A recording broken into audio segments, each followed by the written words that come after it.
हम बात कर रहे थे कि आप एक तरह से जो लेफ्ट वेंट्रिकल्स होता है, इस लेफ्ट वेंट्रिकल्स का क्या सीन होता है। देखो, लेफ्ट वेंट्रिकल्स का आपने कहना है कि ये जो लेफ्ट वेंट्रिकल्स होता है ये क्या होता है कि ये आपका एक तरह से जो आपका लेफ्ट वेंट्रिकल्स होता है ये आपका thickest chamber of the heart होता है। और फिर आपने कहना है कि ये क्या होता है कि आपका एक तरह से जो राइट वेंट्रिकल्स होता है उसके पोस्टीरियर पड़ा होता है। ठीक है, अगर आपसे अगर एक मतलब कि एमसीक्यूज आता है उसमें क्या है कि आपका पूछा हो कि which of the following is the most anterior chamber of the heart, और वो मतलब कि आपका राइट वेंट्रिकल्स दिया हो तो फिर आपने राइट वेंट्रिकल्स को पिक करना है।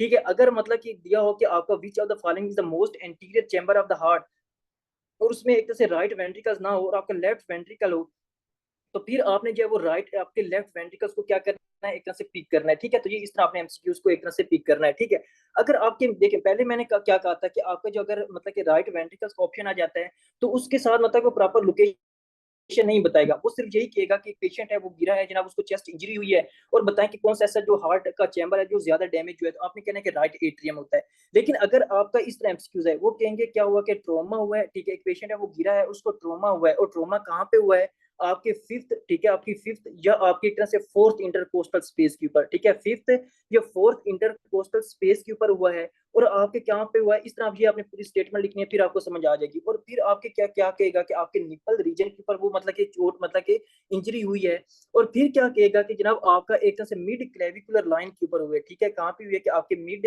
क्लेविकुलर लाइन के ऊपर हुई है। तो फिर आप मुझे बताएं कि कौन सा ऐसा चैम्बर होगा जो मोस्ट कॉमनली इंजर्ड होगा। ठीक है, यानी कि एक पेशेंट है उसको वो इस तरह कहेगा कि ट्रॉमा हुआ है आपकी कौन से फोर्थ या फिफ्थ इंटरकोस्टल स्पेस के ऊपर, यानी कि वो क्या कहेगा कि आपके निपल रीजन के ऊपर या आपके मिड क्लेविकुलर लाइन के ऊपर होगा। ठीक है, यानी कि मिड क्लेविकुलर लाइन के ऊपर ट्रोमा हुआ है। तो आप बताएं ऐसा कौन सा चैम्बर है जो मोस्ट कॉमनली इंजर्ड हुआ है, तो आपने कहना है बिल्कुल लेफ्ट वेंट्रिकल। जी आपको बहुत ही इंपॉर्टेंट एमसीक्यूज है कि आपको जो लेफ्ट वेंट्रिकल्स होगा वो आपका एक तरह से मोस्ट कॉमनली इंजर्ड होगा जो मतलब कि इस सिचुएशन में आएगी। ठीक है, तो ये आपने एमसीक्यू इस तरह पिक करना है।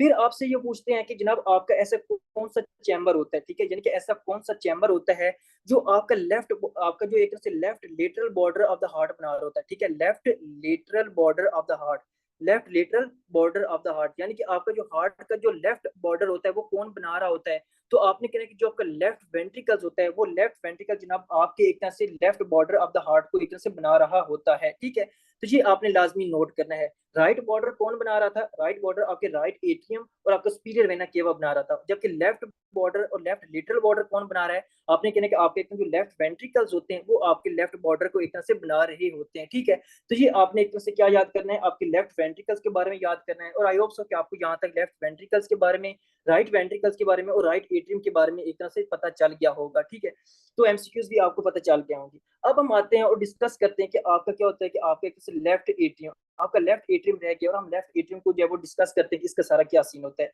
अब इसमें जो आपका लेफ्ट एट्रियम जो होता है इसमें बहुत सारे एमसीक्यूज भी आते हैं और सारे आपके क्लिनिकल सिनेरियो भी आते हैं। अब हम उनको देखते हैं कि उनके उन सब का क्या सीन होता है। देखिए, आपने कहना है कि जो आपका लेफ्ट एट्रियम होता है, ठीक है, ये आपने कहना है कि मोस्ट पोस्टीरियर, ठीक है, most posterior chamber of the heart है। ये मैं आपको सबसे पहले बता चुका हूँ कि आपका जो हार्ट का मोस्ट पोस्टीरियर चैम्बर होता है वो कौन सा होता है, वो आपका लेफ्ट एट्रियम होता है। ठीक है, ये आपको यहाँ पे पता है। लेकिन सबसे इंपॉर्टेंट बात ये है कि आपका जो राइट एट्रियम होता है ना, सॉरी आपका जो लेफ्ट एट्रियम होता है, इस लेफ्ट एट्रियम के बारे में अभी आपने जब वो मैं आपको स्टेटमेंट लिखूंगा और वो स्टेटमेंट आपने लाजमी और लाजमी नोट करनी है। आपने कहना है कि जो लेफ्ट एट्रियम होता है ये क्या करता है, ये जनाब रिसीव करता है ब्लड को। ठीक है, यानी कि आपने कहना है इट रिसीव्स ऑक्सीजनेटेड ब्लड। ठीक है, आपने इसी तरह इसको लिखना है, फिर मैं आपको समझाता हूँ कि इसका क्या मतलब होता है। यानी कि अभी तक आपको ये पता है कि जो आपका लेफ्ट एट्रियम होता है वो जनाब आपके लंग्स से ऑक्सीजनेटेड ब्लड को रिसीव करता है। ठीक है, ये आपको पता है। लेकिन अभी आपने कंप्लीट स्टेटमेंट लिखनी है और फिर आपको समझ आ जाएगी। आपने कहना है कि इट क्या, ये क्या करता है, इट रिसीव ऑक्सीजनेटेड ब्लड। ठीक है, ऑक्सीजनेटेड ब्लड रिसीव करता है कहाँ से, आपकी पल्मोनरी वेन्स से। ठीक है, यानी कि जो आपकी पल्मोनरी वेन्स होती है वहां से ऑक्सीजनेटेड ब्लड को रिसीव करता है, लेकिन कब, आफ्टर दी बर्थ। ठीक है, कब, आफ्टर दी बर्थ, यानी कि जब बच्चा पैदा हो जाता है और फिर जनाब वो पूरी जिंदगी वो क्या करता है, उसका जो लेफ्ट एट्रियम होता है वो क्या करता है, वो आपके पल्मोनरी वेन से ऑक्सीजनेटेड ब्लड को ही रिसीव करता है। ठीक है, तो ये आपको पता है। लेकिन आपने कहना है कि ये जो आपका लेफ्ट एट्रियम होता है ये क्या करता है, इट रिसीव्स ऑक्सीजनेटेड ब्लड। ठीक है, फिर आपने लिखना है कि ये जनाब आपका एक ऑक्सीजनेटेड एंड डीऑक्सीजनेटेड ब्लड। ठीक है, यानी कि मैंने क्या कहा कि मैंने कहा कि जब वो बर्थ हो जाती है, बर्थ के बाद आपका जो लेफ्ट एट्रियम होता है वो ऑक्सीजनेटेड ब्लड को पल्मोनरी वेन से रिसीव करता है। फिर मैंने कहा कि इट रिसीव मिक्स ऑक्सीजनेटेड यानी कि mix oxygenated and D oxygenated blood को ये रिसीव करता है, ठीक है। कहाँ से रिसीव करता है? आपके एक तरह से फ्रॉम राइट एट्रियम से, ठीक है, right atrium before the birth, ठीक है, यानी कि ये आपने लिखना है बिफोर दी बर्थ, ठीक है, ये आपने लिखना है। देखो सबसे पहले मैंने क्या कहा, मैंने ये कहा था कि जो आपका लेफ्ट एट्रियम होता है, ठीक है, यानी कि जो आपका लेफ्ट एट्रियम होता है, वो लेफ्ट एट्रियम जनाब आपका बर्थ के बाद जनाब आपका ऑक्सीजनेटेड ब्लड रिसीव करता है लंग से पल्मोनरी वेन्स के थ्रू, ठीक है। लेकिन फिर मैंने क्या कहा कि जब बिफोर दी बर्थ यानी कि बच्चे की जब पैदा नहीं होता उससे पहले पहले वो क्या करता है, वो आपका जो लेफ्ट एट्रियम होता है वो आपके राइट एट्रियम से ऑक्सीजनेटेड ब्लड और डी ऑक्सीजनेटेड ब्लड को क्या करता है, रिसीव करता है, ठीक है, ये आपने समझना है। अब हम जब इसकी एम्ब्रियोलॉजी पढ़ेंगे वहां पे आएगा फीटल सर्कुलेशन का टॉपिक, ठीक है, उस फीटल सर्कुलेशन में ये आपको बात समझ आ जाएगी, ठीक है। क्योंकि इसमें मैं आपको थोड़ा सा ये बता देता हूँ कि फॉर एग्जाम्पल ये क्या है कि ये आपके हार्ट के 4 चैम्बर होते हैं, ठीक है, ये आपके क्या होते हैं, बिल्कुल ऐसे ही ये आपके हार्ट के चैम्बर होते हैं, ठीक है। ये आपको पता है कि ये क्या होता है कि आपका एक तरह से राइट एट्रियम होता है, ठीक है, ये आपका एक तरह से लेफ्ट एट्रियम होता है। अब जो आपका फीटस होता है ना, ठीक है, फीटस होता है उसमें क्या होता है कि उसमें जनाब आपका एक तरह सुपीरियर वेना केवा आता है, ठीक है, यहाँ से आपका एक तरह सुपीरियर वेना केवा आता है। अब जो सुपीरियर वेना केवा का जो ब्लड होता है ना बच्चे के अंदर, वो आपके राइट एट्रियम में आता है। कहाँ पे आता है? आपके राइट एट्रियम में आता है। फिर वो राइट एट्रियम से डायरेक्ट चला जाता है आपके किसमें, आपके किसमें, राइट वेंट्रिकल्स में। यहाँ तक सिर्फ आपने यहाँ तक रहना है, क्योंकि जब हम फीटल सर्कुलेशन पढ़ेंगे तो फिर मैं आपको कंप्लीट समझाऊंगा। आपने कहना जो सुपीरियर वेना केवा का ब्लड आता है बच्चे के अंदर फीटल सर्कुलेशन के थ्रू, वो आपके राइट एट्रियम में आता है और राइट एट्रियम के बाद वो चला जाता है आपके राइट वेंट्रिकल्स के अंदर। लेकिन फिर क्या होता है कि एक यहाँ पे आपको पता है कि एक और मतलब कि यहाँ पे आपका क्या होता है कि इंफीरियर वेना केवा होता है। अब ये जो इंफीरियर वेना केवा होता है ना, इस इंफीरियर वेना केवा के थ्रू आपके आप जो मतलब कि अडल्ट होते हैं, अडल्ट में सिर्फ इसमें डी ऑक्सीजनेटेड ब्लड होता है, ठीक है। लेकिन जो फीटस होते हैं, फीटस में इसमें ऑक्सीजनेटेड और डी ऑक्सीजनेटेड ब्लड दोनों होते हैं, ठीक है, दोनों होते हैं। अब ये जो आपका इंफीरियर वेना केवा के थ्रू ऑक्सीजनेटेड और डी ऑक्सीजनेटेड ब्लड आया है, ये कहाँ चला जाता है? ये इसी तरह चला जाता है, इस तरह डायरेक्ट। इनकी लोकेशन बिल्कुल ऐसे ही होती है।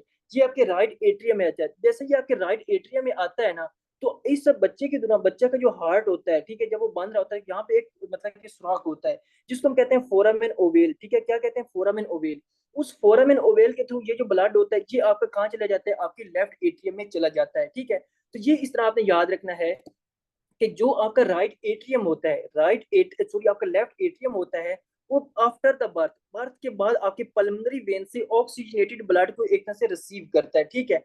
लेकिन फिर आपने कहना है कि बिफोर द बर्थ यानी कि बर्थ से पहले पहले वो आपके राइट एट्रियम से ऑक्सीजनेटेड ब्लड और डी ऑक्सीजनेटेड ब्लड को एक तरह से रिसीव करता है, ठीक है। ये आपने याद रखना है। और फिर आपका एमसीक्यूज आता है कि most posterior chamber of the heart कौन सा है? वो आपने कहना है कि आपका लेफ्ट एट्रियम होता है, ठीक है। तो ये आपने यहाँ पे नोट करना है। अब जो आपका लेफ्ट एट्रियम होता है, ये मैंने क्या कहा कि ये रिसीव करता है, ठीक है, यानी कि ये क्या करता है? आपका एक तरह से रिसीव करता है। और फिर मैंने आपको कहा था कि जो आपका एक तरह से दूसरे होते हैं आपके वेंट्रिकल्स, ठीक है, जो आपका राइट एट्रियम होता है, ठीक है, यानी कि मैंने कहा था कि आपका क्या होता है, जो राइट एट्रियम होता है वो भी क्या करता है? वो भी रिसीव करता है। यानी कि आपके जो एट्रियम आते हैं ना, उनमें एक बात कॉमन आती है कि जनाब वो रिसीविंग करते हैं। क्या करते हैं कि आपकी जो ब्लड होता है उसको एक तरह से रिसीव करते हैं, ठीक है, उसको क्या करते हैं? रिसीव करते हैं।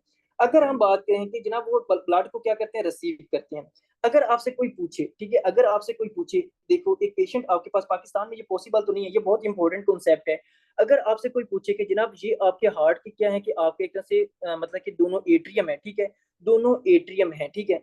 अगर आपके दोनों एट्रियम जो है, ठीक है, आपका चाहे राइट एट्रियम है चाहे लेफ्ट एट्रियम, वो दोनों डैमेज हो चुके हैं, आपके जो एट्रियम दोनों एट्रियम है उस पेशेंट के अंदर बिल्कुल खराब हो चुके हैं, बिल्कुल खत्म हो चुके हैं। और जनाब हम उसको क्या करना चाहते हैं? अब हम उनको एक तरह से निकालना चाहते हैं पेशेंट से, मतलब कि रिमूव करना चाहते हैं। जब हम रिमूव करना चाहते हैं तो आप बताएं कि क्या ये जो पेशेंट है इसके हम एट्रियम को रिमूव करके उस पेशेंट को जिंदा रख सकते हैं या नहीं रख सकते? ये बहुत इंपॉर्टेंट कॉन्सेप्ट है। पेशेंट आएगा, ठीक है, पाकिस्तान में तो ये पॉसिबल नहीं है, लेकिन ये कॉन्सेप्ट है कि अगर एक पेशेंट है, ठीक है, उसको अगर दोनों एट्रियम खराब हो चुके हैं, बिल्कुल डैमेज हो चुके हैं, और हमारे पास ऑप्शन ये है कि यार हमने उसको एटीएम को क्या करना है? रिमूव करना है, एटीएम को रिमूव करना है।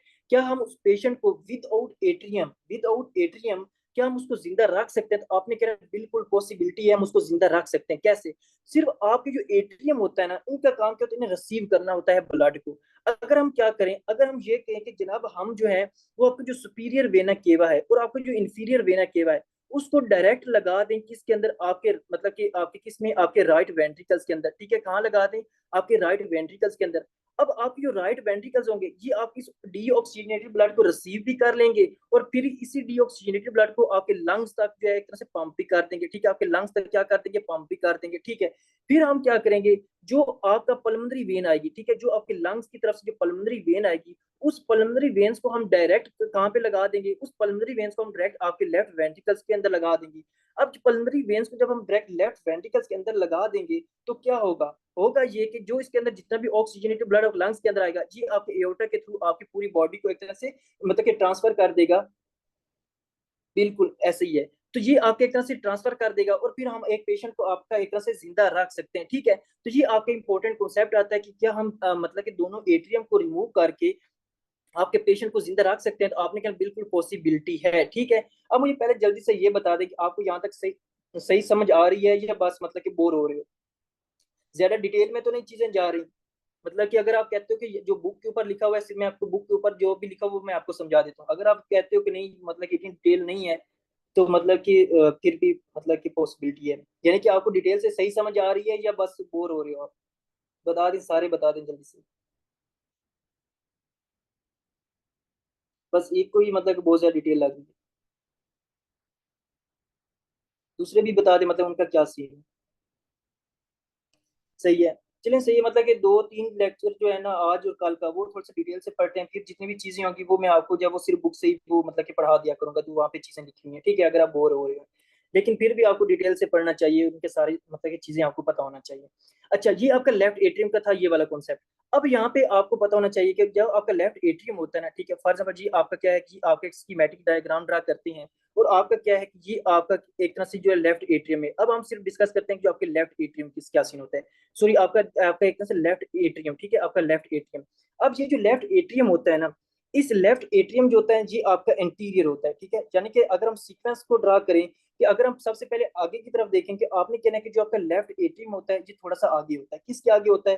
फिर आपने कहना, मैं भी आपको ये समझाता हूँ, फिर आपने कहना कि जो लेफ्ट एट्रियम होता है इसके पोस्टीरियर पर होता है आपका एसोफेगस, ठीक है। यानी कि आपका क्या पड़ा होता है? आपका एक तरह से एसोफेगस पड़ा होता है, ठीक है। यानी कि सबसे पहले आपने क्या कहना है कि जो आपका लेफ्ट एट्रियम होता है ये थोड़ा सा आगे होता है, फिर इसके पीछे आपका एसोफेगस पड़ा होता है, फिर जो एसोफेगस के पोस्टीरियर होता है, ठीक है। यानी कि एसोफेगस के पोस्टीरियर जो होता है ना, वो क्या होता है? आपने कहना है कि आपके एक तरह से होता है ट्रेकिया होता है, ठीक है। आपका क्या होता है? आपके एक तरह ट्रेकिया होता है, प्लस आपने कहना है कि आपके एक तरह से लैरिंक्स होता है। क्या होता है कि आपका ट्रेकिया होता है जो मतलब कि आपकी विंड पाइप होती है, और दूसरा क्या होता है कि आपके एक तरह से लैरिंक्स होता है, ठीक है जी, आपने समझना है।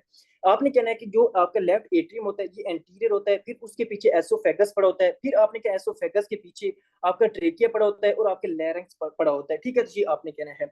अब क्या होता है कि फॉर एग्जांपल जो आपकी ये वाली होती है ना ट्रेकिया, ठीक है, यानी कि जो आपका ट्रेकिया होता है, इस ट्रेकिया और लैरिंक्स को, इस ट्रेकिया और लैरिंक्स को एक नर्व सप्लाई कर रही होती है, ठीक है, एक नर्व सप्लाई कर रही होती है जिसको हम कहते हैं आपकी एक तरह से लेफ्ट रिकरेंट लेरेंजियल नर्व, ठीक है। यानी कि ट्रेकिया और जो लैरिंक्स होता है इसको एक नर्व सप्लाई कर रही होती है जिसको हम कहते हैं आपकी लेफ्ट रिकरेंट लेरेंजियल नर्व।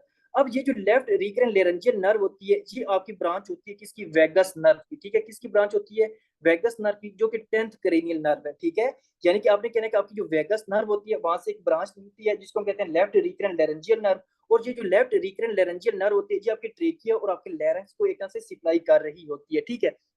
अब क्या होता है कि जो आपका लेफ्ट एट्रियम होता है ना, और आपके जो एक तरह से लेफ्ट वेंट्रिकल्स होता है, इसके दरमियान एक वाल होता है, ठीक है। इसके दरमियान क्या होता है कि आपने एक वाल्व होता है जिसको हम कहते हैं आपका माइट्रल वाल्व। कौन सा होता है? Mitral valve. और आपसे पूछते हैं कि ऐसा कौन सा हार्ट है, सॉरी आपके जो आपका हार्ट है इसका कौन सा ऐसा वाल्व है जो बाईकास्ट है?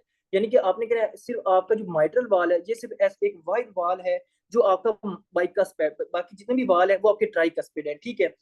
तो फिर क्या होता है कि कभी कभार ऐसा होता है कि जो आपका माइट्रल वाल्व होता है ना, ठीक है, जो आपके लेफ्ट एट्रियम और लेफ्ट वेंट्रिकल्स के दरमियान है, ये नैरो हो जाता है। क्या होता है कि कभी कभार ये नैरो क्यों होता है हम पढ़ेंगे जाके। ये नैरो हो जाता है यानी कि ये बिल्कुल सुकड़ जाता है जिसको हम कहते हैं स्टीनोसिस। क्या कहते हैं? आपकी एक तरह से स्टीनोसिस होती है। यानी कि जो आपका आपकी जो माइट्रल वाल होता है इसकी नैरविंग हो जाती है किसी भी वजह से, जिसको हम कहते हैं स्टीनोसिस। यानी कि माइट्रल वाल की क्या हो जाती है? स्टीनोसिस हो जाती है। अब जब माइट्रल वाल की स्टीनोसिस होती है, ठीक है, तो क्या होता है कि आपकी जो पल्मोनरी वेन्स है उससे जितना भी ब्लड आता है वो आपके लेफ्ट एट्रियम के अंदर ही आके खड़ा हो जाता है, ठीक है, आपके लेफ्ट वेंट्रिकल्स के अंदर ही खड़ा हो जाता है, जिससे क्या होता है कि आपकी जो लेफ्ट वेंट्रिकल्स होता है वो ओवरफ्लो हो जाता है, इसके अंदर ब्लड बहुत ज्यादा आ जाता है। जब इसके अंदर ब्लड बहुत ज्यादा आ जाता है तो इससे क्या होता है कि आपको जो लेफ्ट एट्रियम होता है ना, ठीक है, यानी कि जो लेफ्ट एट्रियम होता है वो एक तरह से इनलार्ज हो जाता है, ठीक है, यानी कि आपने कहना है कि जो आपका लेफ्ट एट्रियम होता है वो साइज में इनलार्ज हो जाता है, वो बड़ा हो जाता है। जब ये साइज में इनलार्ज हो जाता है तो क्या होता है कि ये जो अपने पीछे पड़े होते हैं स्ट्रक्चर, यानी कि जो लेफ्ट एट्रियम जब इनलार्ज होता है, बड़ा होता है, तो ये अपने से पीछे जो पीछे स्ट्रक्चर्स पड़े होते हैं एसोफेगस और ट्रेकिया, उनके ऊपर प्रेशर क्रिएट करता है। जब उनके ऊपर प्रेशर क्रिएट करता है तो ये जो आपके स्ट्रक्चर्स होते हैं एसोफेगस और लैरिंक्स और ट्रेकिया, ये डैमेज हो जाती हैं। जब आपका माइट्रल स्टीनोसिस की वजह से लेफ्ट एट्रियम इनलार्ज हो जाएगा और वो आपके एसोफेगस को कंप्रेस करेगा, और आपको पता है कि जो आपका एसोफेगस होता है वो आपकी मतलब कि खुराक की नाली होती है, ठीक है। फिर जब वो एसोफेगस को कंप्रेस करेगा तो आप मुझे ये बताएं, क्या आप इजीली स्वेलो कर सकोगे, यानी कि जो अगर आपका एसोफेगस ही कंप्रेस हुआ पड़ा है तो आप इजीली स्वेलो कर सकोगे, खुराक वगैरह निकल निकल सकोगे, नहीं होगा। तो इस कंडीशन को कहते हैं डिसफेजिया। क्या होता है कि आपके एक तरह से डिसफेजिया, यानी कि आपका क्या होगा कि आपकी डिफिकल्टी टू स्वेलो, मतलब कि आप कोई भी चीज जो है वो एसोफेगस के थ्रू मतलब कि स्वेलो नहीं कर सकोगे। फिर क्या होगा, फिर यही जो आपका मतलब कि लेफ्ट एट्रियम की इन्लार्जमेंट होगी, ये आपके ट्रेकिया और लैरिंक्स को कंप्रेस करेगा। जब ट्रेकिया और लैरिंक्स को कंप्रेस करेगा तो साथ वो क्या करेगा, इस लेफ्ट रिकरेंट लेरेंजियल नर्व को भी डैमेज करेगा। जब लेफ्ट रिकरेंट लेरेंजियल नर्व को भी डैमेज करेगा तो आपकी जो वॉइस होगी वो चेंज हो जाएगी। आपकी वॉइस जब चेंज हो जाती है तो इसको हम कहते हैं डिस्फोनिया हो जाएगा। क्या होता है, एक तरह से डिस्फोनिया, यानी कि आपकी जो वॉइस होगी उसको हम कहते हैं हॉर्सनेस ऑफ वॉइस, ठीक है, यानी कि जो आपकी आवाज होगी वो बिल्कुल चेंज हो जाएगी, जिसको हम कहते हैं हॉर्सनेस ऑफ द वॉइस होता है। ठीक है, तो अगर आपके पास इस तरह सिनेरियो आए, वो कहेंगे कि क्या हो गया कि आपके माइट्रल वाल की स्टीनोसिस हो चुकी है। इस तरह आपके पास एमसीक्यूज आए कि माइट्रल वाल की स्टीनोसिस हो चुकी है। जब माइट्रल वाल की स्टीनोसिस हुई है तो इसकी वजह से आपकी जो लेफ्ट एट्रियम है उसकी इनलार्जमेंट हुई है, ठीक है, उसकी क्या हुई है, इनलार्जमेंट हुई है। जब लेफ्ट एट्रियम इनलार्ज हुआ है तो जिसने क्या किया, इसने प्रेशर क्रिएट किया एसोफेगस के ऊपर। क्या क्रिएट किया है, एसोफेगस के ऊपर प्रेशर क्रिएट किया है, जिसकी वजह से आपको डिस्फेजिया हुआ है। क्या हुआ है, आपके एक तरह से डिस्फेजिया हुआ है। फिर वो कहेगा कि ये जनाब आपके ट्रेकियो और लैरेंस के ऊपर उसने प्रेशर क्रिएट किया है और लेफ्ट रिकरेंट लेरेंजियल नर्व को डैमेज किया है, जिसकी वजह से आपको डिस्फोनिया हुआ है, यानी कि आपकी जो वॉइस है वो चेंज हो गई है। तो बताएं इस सिंड्रोम को क्या कहते हैं, इस सिंड्रोम को क्या कहते हैं, तो आपने क्या, इसको हम कहते हैं ऑल्टनर सिंड्रोम, ठीक है, आपकी बुक के ऊपर लिखा हुआ है, इसको हम कहते हैं ऑल्टनर सिंड्रोम कहते हैं, ठीक है। तो इस तरह आएगा आपका एमसीक्यूज, ठीक है, यानी कि वो कहेंगे कि मतलब कि लेफ्ट एट्रियम की इन्लार्जमेंट हुई है जिसकी वजह से आपको डिस्फेजिया हुआ है और आपको जो है वो डिस्फोनिया हुआ है। तो इस ट्राइएड को क्या कहते हैं, आपने कहना है ऑर्डिनल सिंड्रोम कहते हैं, ठीक है। तो फिर वो कहते हैं कि ऐसा कौन सा वाल्व है, ठीक है, ऐसा कौन सा वाल्व है जिसकी एबनॉर्मेलिटी की वजह से आपको ऑर्डिनल सिंड्रोम देखने को मिला है। तो आपने कहना है कि आपको जो माइट्रल स्टीनोसिस हुई है उस माइट्रल स्टीनोसिस की वजह से आपको ये वाला सिंड्रोम देखने को मिला है। लेकिन अगर आपके पास ये एमसीक्यू इस तरह है, किस तरह है, अगर वो कहेंगे यानी कि ये पेशेंट आपके पास आया, उसको क्या था, उसको डिस्फेजिया था। अब आपने पॉइंट दोबारा नोट करना है कि उसको क्या था, एक तरह से डिस्फेजिया था। पेशेंट आपके पास आया, उसको क्या है, उसको डिस्फेजिया था, डिस्फोनिया था, यानी कि हॉर्सनेस ऑफ वॉइस थी। जब हमने उसकी इकोकार्डियोग्राफी कराई, ठीक है, यानी कि हमने इकोकार्डियोग्राफी कराई और इकोकार्डियोग्राफी के ऊपर हमें लेफ्ट एट्रियम की इनलार्जमेंट मिली, ठीक है, यानी कि प्रेजेंटेशन क्या होगी कि डिस्फेजिया होगा और डिस्फोनिया होगा। इकोकार्डियोग्राफी के ऊपर आपको लेफ्ट एट्रियम की इनलार्जमेंट मिली, लेफ्ट एट्रियम की इन्लार्जमेंट मिली। फिर जब हमने उसकी अस्कल्टेशन की स्टेथोस्कोप के जरिए, हमने जनाब उसकी अस्कल्टेशन की, और अस्कल्टेशन के ऊपर क्या हुआ है कि हमें जनाब एक तरह से क्या मिली है कि एक तरह से ओपनिंग स्नैप, यानी कि हमें एक मरमर मिला है जिसको हम कहते हैं ओपनिंग स्नैप, ठीक है, opening snap followed by diastolic rumble, ठीक है, फॉलोड बाय डायस्टोलिक रंबल, ठीक है, अपने opening snap followed by diastolic rumble, ठीक है। तो ये आपने कहना है। तो फिर वो बताएं कि ऐसे व्हाट इज योर डायग्नोज, फिर आपको वो कहेंगे कौन सा डायग्नोज होगा। तो फिर आपने कहना है ये जो डायग्नोज होगा वो होगा आपका माइट्रल स्टीनोसिस, ठीक है। जब भी माइट्रल स्टीनोसिस होती है तो उसकी वजह से आपको क्या मिलता है, आपको एक मरमर सुनाई देता है जिसको हम कहते हैं आपका opening snap followed by diastolic rumbles, ठीक है। तो ये आई होप सो कि आपको यहाँ तक जो है वो चीजें क्लियर हो चुकी होंगी कि आपके लेफ्ट एट्रियम का सारा क्या सीन होता है। अब हम चलते हैं आपकी बुक के ऊपर और बुक पे देखते हैं कि वहां पे सारा क्या सीन है। मैं आपको यहाँ से भी पढ़ा देता हूँ। देखिए मतलब कि यहाँ तक इसकी एनाटॉमी हमने पढ़ी थी, ठीक है, और एनाटॉमी में जितनी भी चीजें हैं वो आपको पता होनी चाहिए कि इनके सारे का क्या सीन होता है।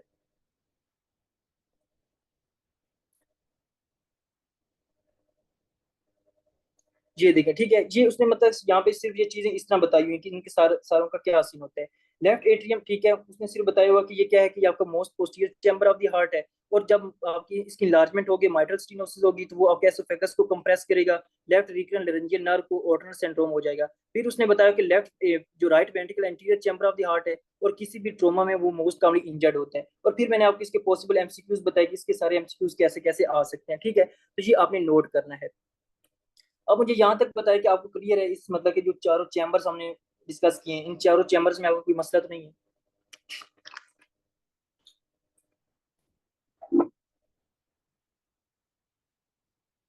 सही। अच्छा, अब हम आते हैं आपकी पेरिकार्डियम के ऊपर कि पेरिकार्डियम का क्या सीन होता है, ठीक है।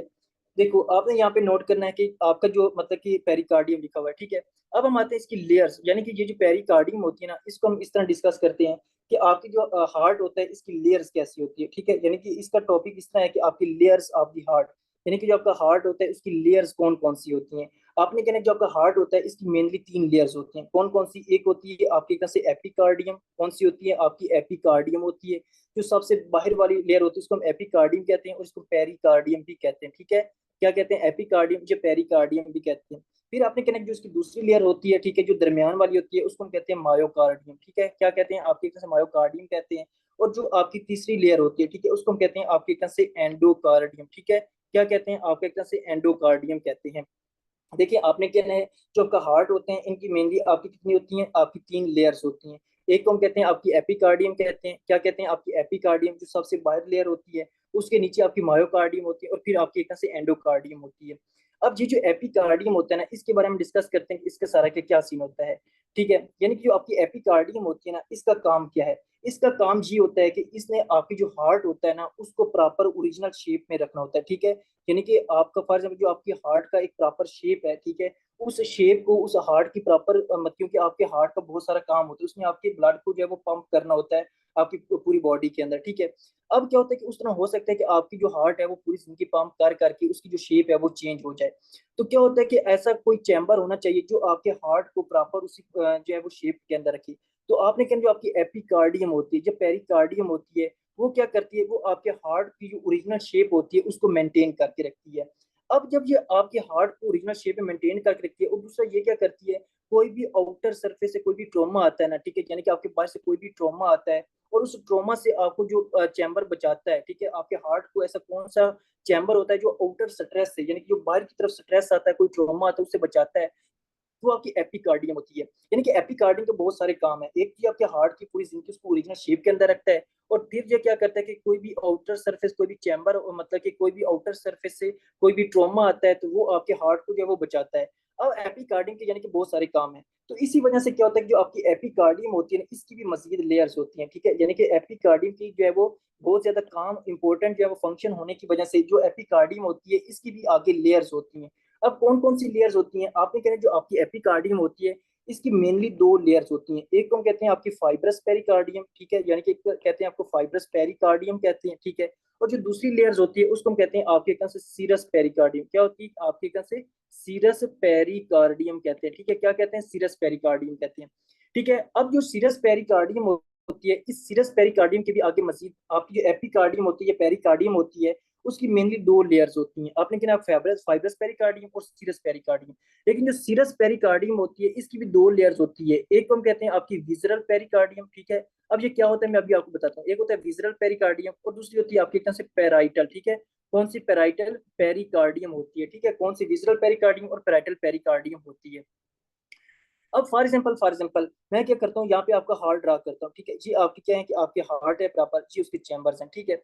अब ये जो आपका हार्ट है जो सबसे बाहर वाली लेयर होती है, ठीक है, यानी कि जो आपके हार्ट की जो सबसे बाहर वाली इस तरह की लेयर होती है, ठीक है, इस लेयर्स को हम कहते हैं आपकी एक तरह से फाइब्रस पेरिकार्डियम, ठीक है। यानी कि जो सबसे बाहर वाली लेयर होती है उसको हम कहते हैं आपकी फाइब्रस पेरिकार्डियम कहते हैं, ठीक है, फाइब्रस पेरिकार्डियम कहते हैं।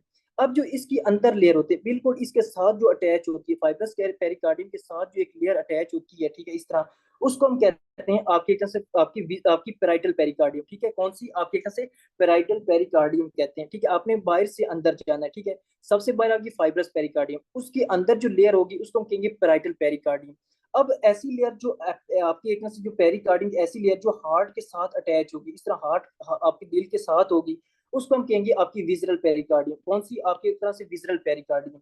अब यहाँ पे क्वेश्चन आता है कि आपकी एक होती है पेरिकार्डियल स्पेस, जो दो आपकी पेरिकार्डियल लेयर के दरमियान होती है।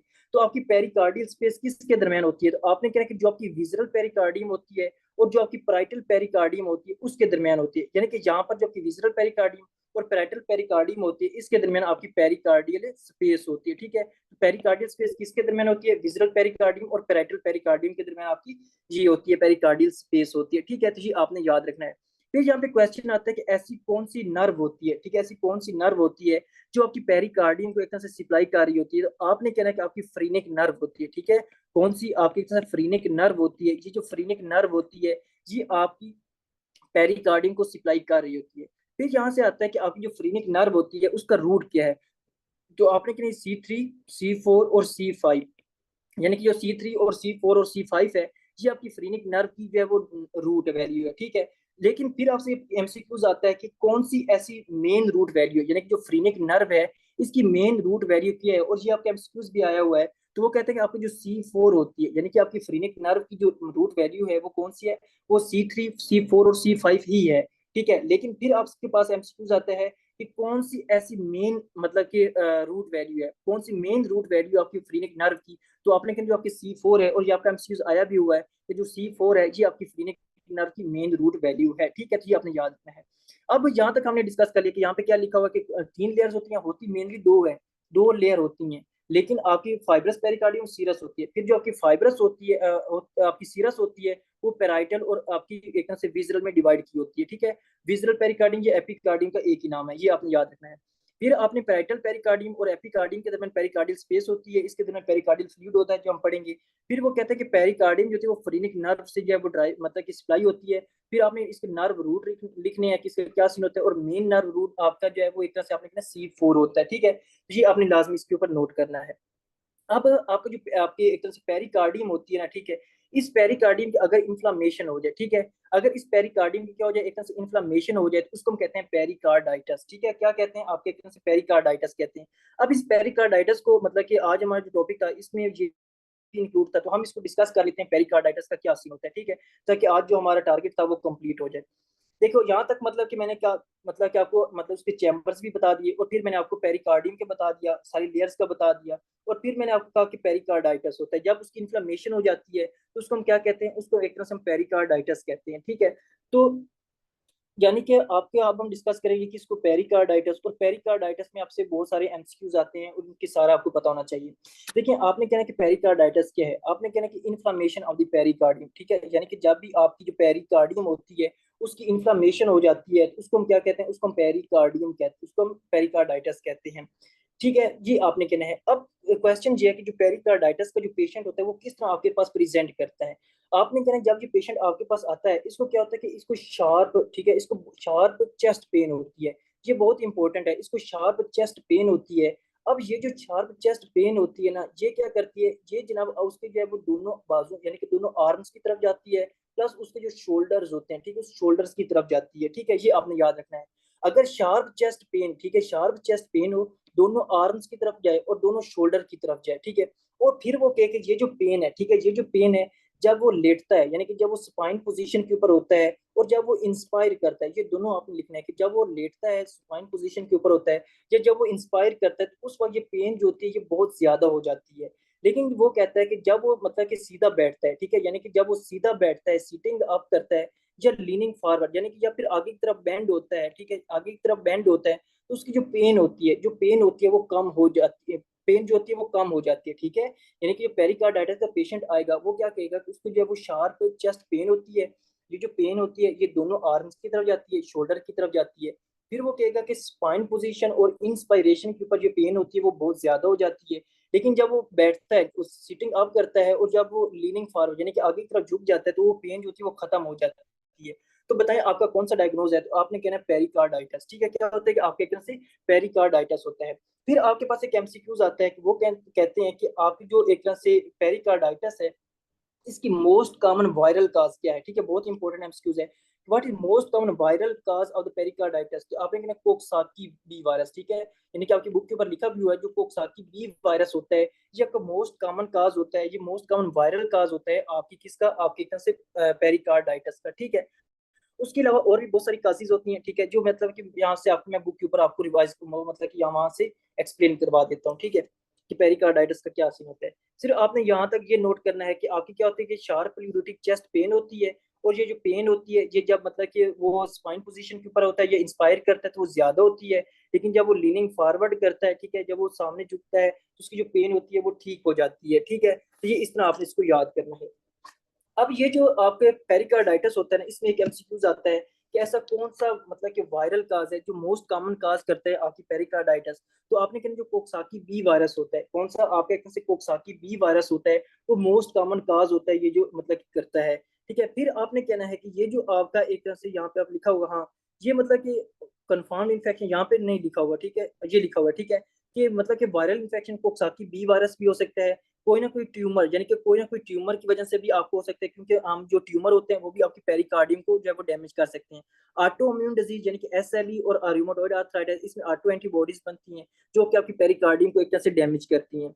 या फिर आपका जब आप रीनल फेलियर होता है, क्या होता है कि रीनल फेलियर होता है, रीनल फेलियर में आपकी बॉडी के अंदर जो यूरिक एसिड होता है, यूरिक एसिड का लेवल बहुत ज्यादा हो जाता है जो कि आपकी पेरिकार्डियम को डैमेज करता है, जिसको हम कहते हैं आपका यूरीमिक पेरिकार्डाइटिस। क्या कहते हैं कि यूरीमिक पेरिकार्डाइटिस कहते हैं। ये आपका इस तरह आता है कि एक पेशेंट था, उसको मतलब कि end stage liver disease, sorry end stage kidney disease थी, ठीक है। एक पेशेंट था उसको मतलब कि एंड स्टेज किडनी डिजीज थी। उसके बाद क्या हुआ कि उसके जनाब उसको डायलिसिस किया गया। जब डायलिसिस किया गया वहां पे देखा गया कि उसका जो यूरिक एसिड का जो लेवल था वो बहुत ज्यादा था। फिर जनाब उसकी जब हिस्ट्री ली तो वो कहता है कि जो जो पेन होती है मतलब उसको चेस्ट पेन भी होती है, और जो पेन होती है वो इंस्पायरेशन पे ज्यादा होती है।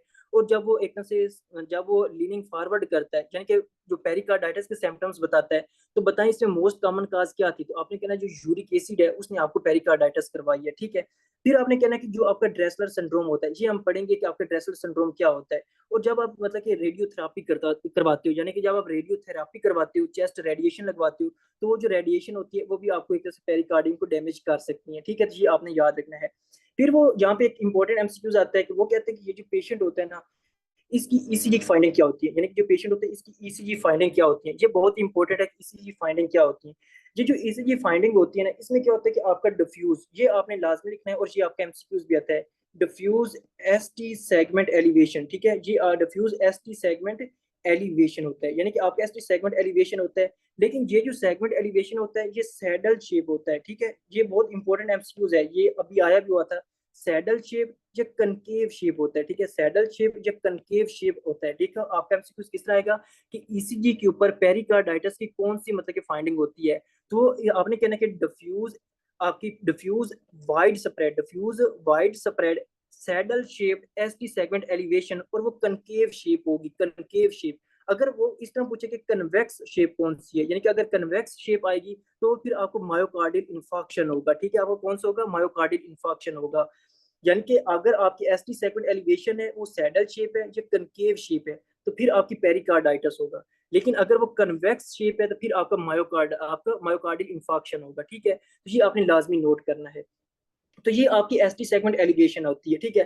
फिर वो पूछते हैं कि इसके अलावा और कौन सी मतलब कि फाइंडिंग होती है। फिर आपने कहना इसमें जो है वो पी आर डिप्रेशन होता है, यानी कि जो आपका पी आर इंटरवल होता है, ठीक है, उस पी आर इंटरवल की क्या होती है, एक तरह से डिप्रेशन होती है, ठीक है। जी आपने भी नोट करना है कि जो आपका पी आर इंटरवल होता है उसकी क्या होती है, डिप्रेशन होती है, ठीक है। ये आपने लाजमी और लाजमी नोट करना है कि diffuse S T segment elevation P R depression, ठीक है, क्या होता है कि पी आर की क्या होती है, एक तरह से डिप्रेशन होती है, ठीक है, जी आपने नोट करना है। फिर वो पूछते हैं कि इसमें क्या होती है, जो टी वेव होती है, ठीक है, जो टी वेव होती है उसको इन्वर्जन होती है, ठीक है। तो टी वेव की क्या होती है, इन्वर्जन होती है, ठीक है। तो ये आपने याद रखना है कि इसके सारे क्या सीन होता है। फिर इसके ट्रीटमेंट में आपने एनसेड देना है, कोल्चिसिन देना है। ये कोल्चिसिन क्या करती है, ये आपकी बॉडी के अंदर जो एक तरह से यूरिक एसिड होता है उसको कम करती है, ग्लूकोकोर्टिकोइड्स होते हैं। और अगर उसको यूरिक एसिड ज्यादा हो रहा है, ठीक है, यूरिक एसिड ज्यादा होने की वजह से आपको उसको डायलिसिस करवा के आपको मतलब कि आप उसको कम कर सकते हो, ठीक है। तो ये आपने याद रखना कि पेरिकार्डाइटिस का क्या सीन होता है। देखिए आपने कहना कि पेरिकार्डाइटिस एक ऐसी कंडीशन होती है जिसमें जो है वो डिफरेंट काजेस की वजह से आपकी जो पेरिकार्डियम होती है वो डैमेज हो जाती है। फिर आपने कहना कि ये जो पेशेंट होता है इसको शार्प ल्यूरोटिक चेस्ट पेन होती है जो कि इंस्पायरेशन पे ज्यादा होती है और स्पाइन पोजीशन के ऊपर ज्यादा होती है। फिर आपने कहना है कि ये जो पेन होती है, जब वो लीनिंग फॉरवर्ड करता है या सीटिंग अप करता है या सीधा बैठता है, तो वो पेन जो होती है वो ठीक हो जाती है, ठीक है। फिर वो आपने कहना है कि ऐसी कौन सी मोस्ट कॉमन काज है, आपने कोक्साकी बी वायरस है, एसएलई रिमोटॉइड अर्थराइटिस हो सकता है, यूरीमिया हो सकता है, ठीक है। ये सारी आपको करवा सकता है। फिर ईसीजी फाइंडिंग वो कहता है कि एसटी सेगमेंट एलिवेशन होती है, पीआर डिप्रेशन होता है, और टी वेव इन्वर्जन होता है, ठीक है। क्या होता है कि आपके जो टी वेव होती है उसकी इन्वर्जन होती है। और इसमें हम कनकेव शेप, वो ये बहुत इंपॉर्टेंट है कि कनकेव शेप जो है वो हम इसमें एसटी सेगमेंट एलिवेशन देखते हैं। और अगर कन्वेक्स शेप आए तो कन्वेक्स शेप में आपने कहना है कि आपके मायोकार्डियल इन्फार्क्शन होगा, ठीक है। ये सारी कंडीशन इसमें आती हैं। अब जब भी आपकी एमसीक्यूज आएगा ना पेरिकार्डाइटिस का, ठीक है, पेरिकार्डाइटिस के एमसीक्यूज कैसे आता है, देखो पेरिकार्डाइटिस के एमसीक्यूज आता है इस तरह। अगर आप अपने क्वेश्चन में देखो कि एक पेशेंट है, वो क्या क्या है, उसको फीवर है, ठीक है, फीवर है, ठीक है, उसको क्या है, उसको फीवर है, प्लस वो क्या कहेगा कि प्लस उसको जब वो पेरिकार्डाइटिस के साइंस और सिम्टम्स बता दे एक बार, यानी अगर वो फीवर के पेरिकार्डाइटिस के साइंस और सिम्टम्स बताए, प्लस वो कहे कि ये जो पेशेंट है इसको क्या हुआ है, कि इसको मफल्ड हार्ट साउंड है, ठीक है, ये बहुत इंपॉर्टेंट, ये आपने लिखना है कि आपको फीवर हो प्लस मफल्ड हार्ट साउंड हो, या फिर वो कहे कि अस्कल्टेशन के ऊपर आपको रसलिंग हार्ट साउंड हो, ठीक है, क्या हो, रसलिंग हार्ट साउंड हो, ठीक है। तो ये आप रसलिंग, आप फीवर हो, मफल्ड हार्ट साउंड हो, या आपकी एक तरह से क्या हो कि पेरिकार्डियल, इसमें पेरिकार्डियल फ्रिक्शन रब भी आपको मिलती है, ये रसलिंग हार्ट साउंड हो। तो अगर ये तीनों आपको मिल जाए, कौन कौन सी, शार्प यूरिटिक चेस्ट पेन, फीवर हो, अस्कल्टेशन के ऊपर आपको पेरिकार्डियल फ्रिक्शन रब मिले, मफल्ड हार्ट साउंड मिले, या रसलिंग हार्ट साउंड मिले, इस तरह की अगर आपको साइंस और सिम्टम्स मिले, इस तरह की आपको क्लिनिकल सीन आए, तो आपने पेरिकार्डाइटिस के बारे में सोचना है कि ये आपका पेरिकार्डाइटिस होगा, ठीक है। तो इस तरह आपके एमसीक्यूज आते हैं, और वो एमसीक्यूज आपने लाजमी और लाजमी नोट करने हैं कि इन सब का क्या सीन होता है, ठीक है। और अभी मतलब इसमें कोई ऐसी चीज रह तो नहीं की, वो देख लेते हैं, ठीक है, फिर हम आगे बढ़ते हैं कि आगे क्या सीन होता है। ठीक है, ये था आपका अक्यूट पेरिकार्डाइटिस और अक्यूट पेरिकार्डाइटिस। अब मुझे जल्दी से बताते हैं अक्यूट पेरिकार्डाइटिस में किसी का कोई मसला तो नहीं है, सब क्लियर है आपको?